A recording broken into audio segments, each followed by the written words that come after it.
মই মোৰ মেণ্টেল আনষ্টেবিলিটি আছিলে, মই অলপ ডিপ্ৰেশ্যনতো ভুগিছিলো। মোৰ এগৰাকী প্ৰশিক্ষাৰ্থী ডিব্ৰুগড়ৰ প্ৰণীতা শইকীয়াৰ বহুত তেখেত অকমান হতাশাত ভুগিছিল, ডিপ্ৰেশ্যন আছিল আৰু তেওঁ টোপনিৰ সমস্যাত ভুগিছিল।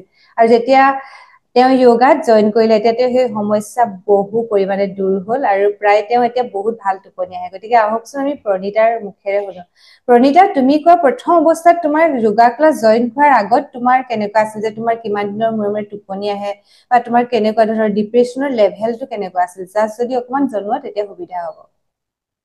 য়োগাৰ জইন কৰাৰ আগত মোৰ টোপনি ক'বলৈ গ'লে বহুত কম, আৰু এনেকুৱা হয় মানে ৰাতি মোৰ টোপনিটো অকণমান আহে, আধা ঘন্টামান টোপনি যাওঁ, আকৌ টোপনিটো ভাঙি যায়।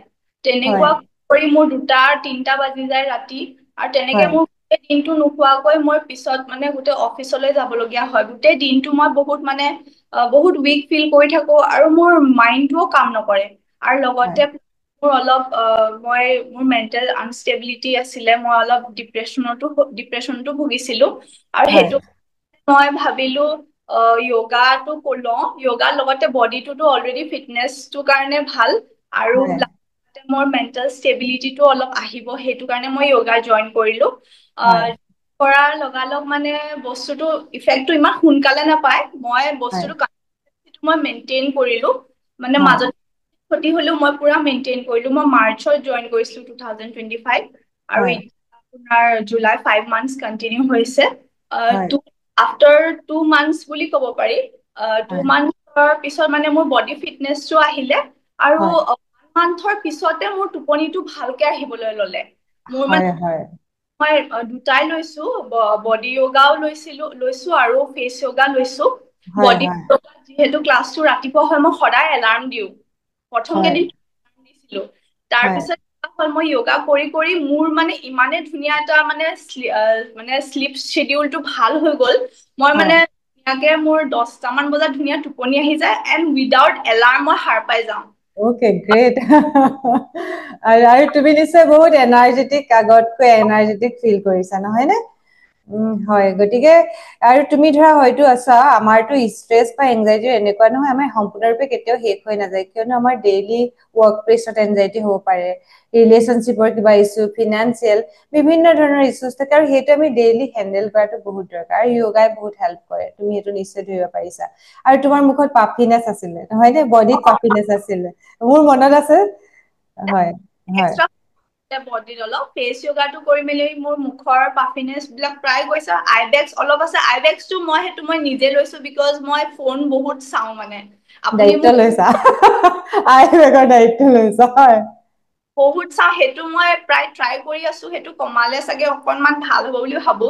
হয় তাৰপিছত মোৰ এক্সট্ৰা ফেটছ যোনবিলাক আছিলে, মই এক্সট্ৰা হয় ফেটছ এতিয়া মানে মই ভাবো এতিয়া প্ৰায় ফিটছে আছো বুলি ভাবো হয় আৰু। হয়। আৰু ধৰা তুমি এইটো ফিল কৰিছা, তুমি বহুত শকত নাছিলা, কিন্তু বডিটো অ টোন হয় হৈছে। কাৰণ আমি ধৰা যিবিলাক আমি বিন্যাসা বা পাৱাৰ যোগা এড কৰো, সেইখিনি আমাৰ মাচুল টোন কৰাত হেল্প কৰে, বা অলপ বডিটো চেপত অনাত সহায় কৰে। সেইখিনি তুমি ফিল কৰিছা, নহয় নে? আৰু গোটেই দিন ৰাতিপুৱা কৰি দিওঁ, গোটেই হয় এনাৰ্জিটো থাকে, মানে ভাল লাগে।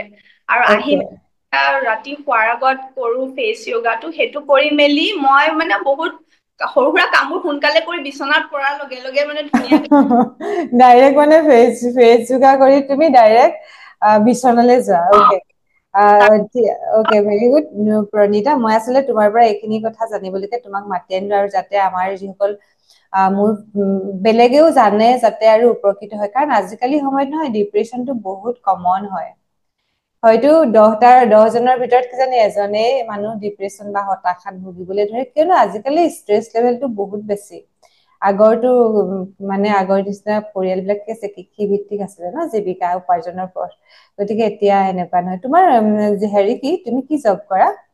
মই গভমেন্ট জব কৰি আছো। মই হয় বৰ্তমান কৰি আছো এচিষ্টেণ্ট ইঞ্জিনিয়াৰ। Assistant engineer. ক'ত কৰি আছা তুমি? Bokakhat public health engineering office. Okay, Bokakhat ন। মই তোমাক কোনোদিন সোধাই নাই, চব পাৰ্চনেল কথা সোধাও নহয়, নহয় নে? যিয়ে নহওক, থেংক ইউ প্ৰণীতা, তুমি সময়খিনি দিয়াৰ কাৰণে। কাৰণ আমি ক্লাছত ধৰা সুধিবলৈ কেতিয়াবা থাকি যায়, বহুত ফকাচ হব লগা হয়। মই মাত্ৰ এইটোৱে জানিছো যে প্ৰণীতাৰ পাফিনেছ কমিছে, কিন্তু তোমাৰ এই প্ৰব্লেম খিনি যে আছিলে, মই আজি জানিছো। ঠিক আছে। মানে বহুত মই ৰিলিফ পাইছো সঁচা হয় বহুত। হয় আৰু তোমাৰ কাৰণে এইটো আটাইতকৈ ডাঙৰ কথা যে তুমি ডিপ্ৰেছনৰ পৰা ৰিলিফ পাইছা অকে থেংক ইউ তেন্তে প্ৰণীতা বাই আৰু তোমাক বহুত বহুত ধুনীয়া লাগিছে দেখিবলৈ সময় দিয়াৰ কাৰণে থেংক ইউ অকে বাই